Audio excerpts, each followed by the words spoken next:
If you watch this video to the end, you will understand why millions of smart, hardworking people are slowly drowning inside the very asset they believed was their lifeline. And once you understand that, you will learn to read the market the way only the truly wealthy are ever taught. Imagine spending an entire decade scraping together every paycheck. You sacrifice every vacation, every meal out, every small joy of your youth. Then you take all of that money, add a bank loan contract stretching 20 years into the future, and exchange it all for a single piece of paper called a land ownership certificate. You are absolutely convinced you just bought security. But the truth is, you just bought a first-class ticket on the Titanic, right before it hit the iceberg. The greatest mistake was not the land itself. The mistake was walking into a casino without knowing the rules of the game. Without understanding the breathing rhythm of the beast called the cycle, and more dangerous than anything else, without knowing that you were the one paying the bill for the feast thrown by those who arrived before you. In the modern financial world, money does not appear or disappear on its own. It simply moves from the pockets of the impatient into the pockets of the disciplined. From the hands of the blind into the hands of those who hold the rules. Real estate is often painted as a safe haven, but in reality it is a colossal centrifuge, engineered to separate the crowd from their hard-earned money. Why do so many people lose, even though they are intelligent and hardworking? Because this system was built on a refined paradox. It needs your excitement to create the peak, and it needs your panic to create the bottom. When you see your neighbor boasting about profits, when every coffee shop is buzzing with talk about land, that is not a signal to get rich. That is the bell announcing that the prey has entered the cage. The architects of the game understand one thing deeply: human beings are creatures of emotion, not of pure reason. They manufacture expectation, loosen credit, and paint dreams of wealth that requires no labor. And when the crowd rushes in like moths to a flame, that is precisely when the net is quietly pulled closed. Everything in nature moves in cycles. Day and night, the 4 seasons. Economics is no exception. Real estate never goes straight up forever. No matter how convincingly a sales agent swears on their reputation, it moves in 4 phases. Like a 4-act play whose ending is always predetermined for those who never learned the script. The first phase is expansion. Everything begins in silence. After a crisis, central banks slash interest rates to historic lows. Money floods the market like a broken dam. This is the era of cheap capital, of infrastructure funded, of trust beginning to flicker. At this moment, real estate is like a sleeping beauty. Only the sharpest investors, those with a nose for money, recognize its true value and quietly accumulate while the crowd is still trembling from the scars of the previous cycle. The second phase is the peak of greed. When prices begin to creep upward, the media arrives. Stories of self-made millionaires through land fill every newspaper. Collective optimism spreads like a virus. People borrow and buy not because of usable value or rental income. They buy for one reason only: tomorrow it will cost more than today. This is the precise definition of a bubble. In the United States during 2006, people could borrow money to buy homes without proving any income at all. When even a vegetable vendor is discussing land prices. When young people are willing to borrow up to 90% of an asset's value just to flip it. The scythe of reckoning has already been sharpened. The third phase is recession. Bubbles never deflate gently. They always burst with a thunderous crack. All it takes is one trigger: a sudden interest rate hike, tightening credit, or an unexpected geopolitical shock. Cash flow snaps. Liquidity freezes. Those who rode the wave using financial leverage realize they are standing in midair with no parachute. The global financial crisis of 2008 dragged down colossal investment banks in its wake. Millions of families across the United States and Europe lost their homes, their jobs, and their futures in a single night. Land that was once fought over became ghost towns. The fourth phase is recovery. The market drifts sideways. Prices have hit the floor, but no one dares to buy because fear is still too powerful. This is when a new phase of accumulation begins.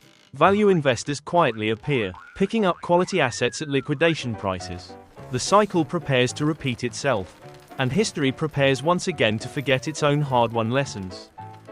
Why does the crowd always choose the worst possible moment to put their money in?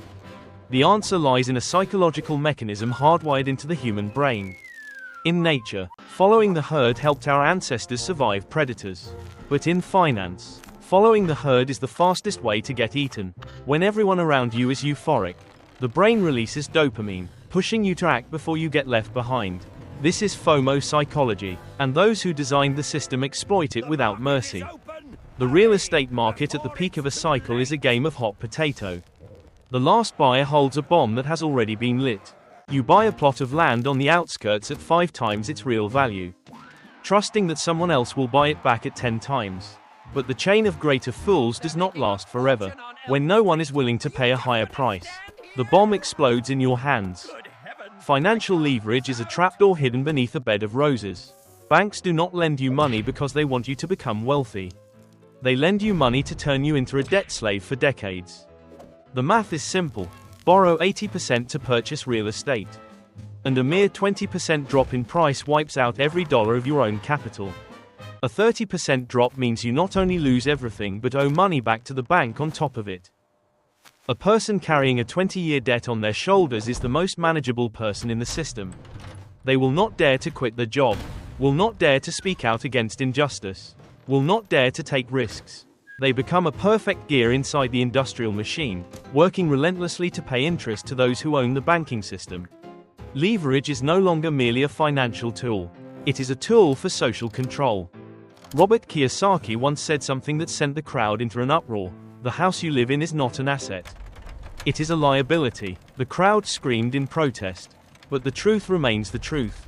A real asset must put money into your pocket, meaning it generates cash flow. A liability takes money out of your pocket, through taxes, maintenance fees, and monthly loan interest. Most people rush into real estate hoping for capital gains, meaning they plan to sell and pocket the price difference. But when the market freezes, they realize they are holding a pile of bricks that generates nothing, while spending sweat and tears every month just to keep it alive.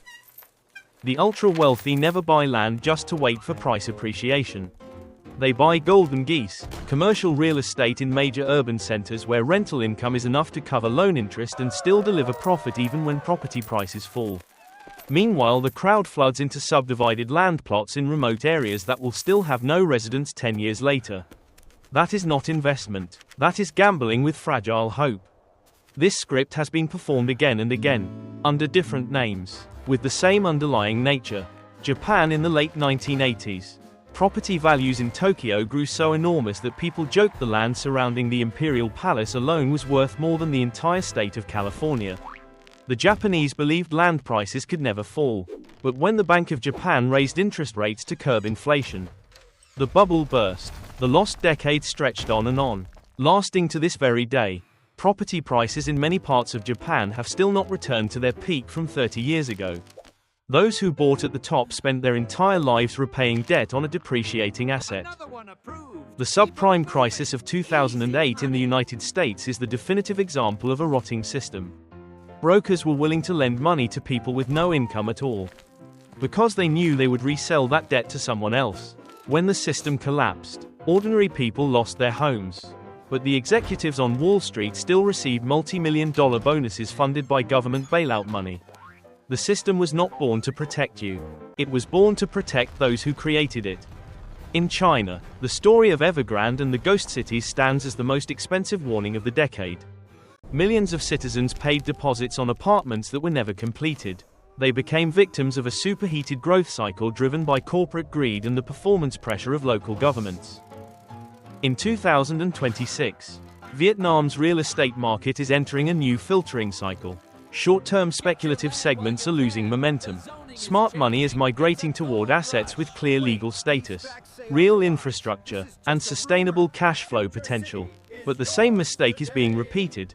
The crowd continues rushing into land fever driven by whispered rumors about zoning plans, buying on the belief they will sell to the next person before the bomb goes off.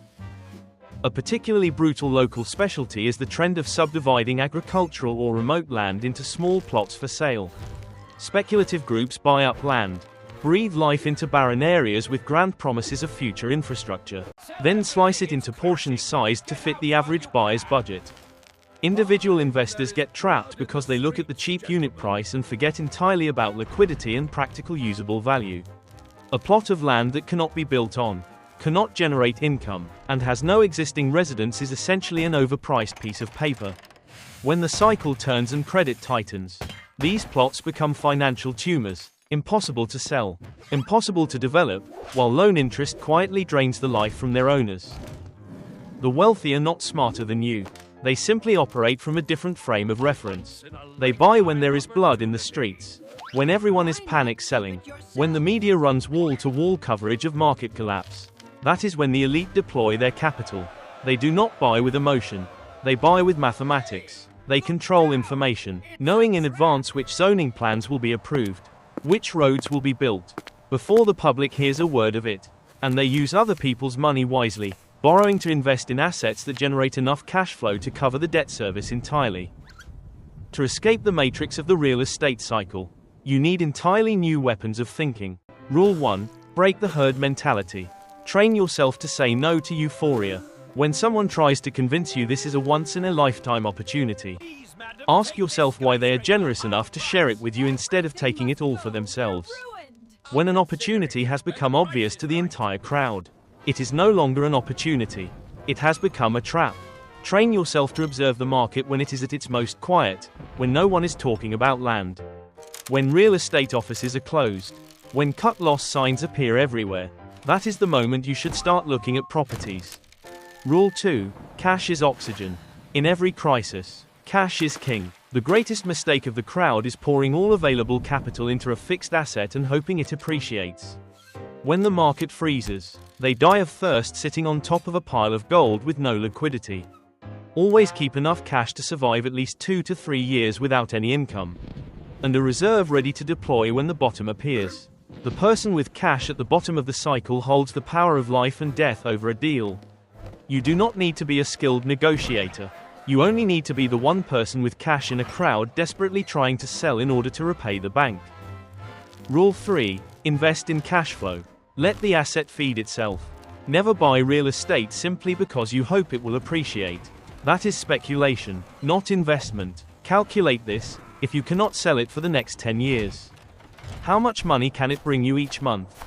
If the rental income does not cover at least 70 to 80% of the loan interest and management costs, that is a high-risk asset. When you have consistent cash flow, you can walk calmly through any recession without worrying whether property prices are rising or falling. Rule 4. Iron discipline with leverage. Monthly principal and interest payments must never exceed 30% of your stable income. Never borrow to speculate on real estate with no practical use. Banks are your best friend in sunshine but will snatch back their umbrella the moment rain begins. Only use leverage when you already hold the advantage and have a contingency plan for the worst-case scenario. This world is a colossal chessboard, and real estate is one of the most powerful pieces the elite use to direct the flow of society's money. The cycle will never stop. It will continue grinding down the greedy and the blind, while rewarding the patient and the clear-headed. There is a bitter truth that no one wants to state plainly: the system does not need you to be wealthy. The system needs you to keep working, and the most effective way to keep you working is to keep you in debt, endlessly chasing the illusion of quick wealth through land. Right now you stand before two choices. Either you continue rushing into the crowd, listening to the sweet words of brokers, borrowing beyond your means, and trembling every time interest rates shift, or you stop, learn the rules of the game, cultivate patience, and wait for the moment when the beast called the cycle reveals its weakness. Do not ask whether land prices will rise tomorrow. Ask yourself this: do I have the discipline to stand on the outside when the whole world is going mad, and the courage to step in when the whole world is running away?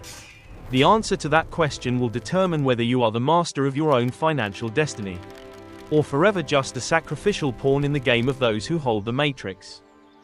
Thank you for listening. See you again in the next hidden corner of this world.